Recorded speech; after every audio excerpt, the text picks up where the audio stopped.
Guys, tara, mamundok tayo. Ito yung daan papunta sa bundok.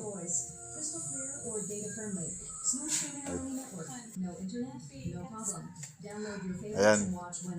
Mayroon siyang tulay dito na maliit. Ito, para makatawid ka. Ayan o, may tubig pa namang natitira. Pag ganito kasing, tagtuyo, medyo nababawasan yan. Daming nyog. Kanila yan, hindi sa akin yan. Ito yung unggoy na makulit. Wag na wag kayong lalapit dyan kasi nananapak yung unggoy na yan. Makulit yan. Dami nilang nyog. Tawid tayo dito. Meron pang isang ilog na maliit. Para makatawid tayo sa ating munting saka. Marami rito kung tawagin sa amin yung palawan. Pinakain yung bunga niyan sa ilalim. Hukayin nyo nga lang.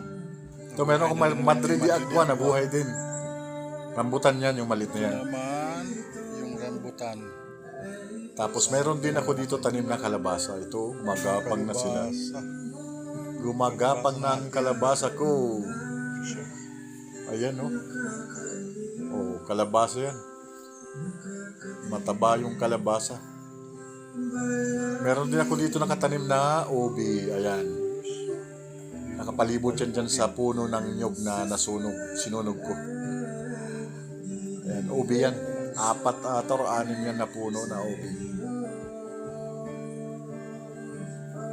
Ito dito, meron dito. Kung gusto nyo mag-picnic, may maliit na misa. May ilog kasi dito. Ayan.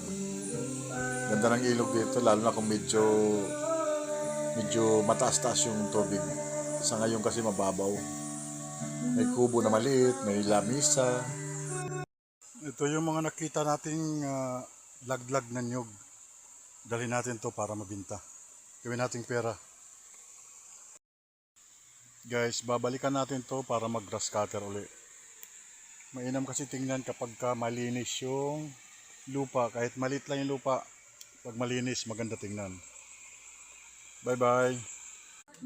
Guys, tara, mamundok tayo. Ito yung daan papunta sa bundok.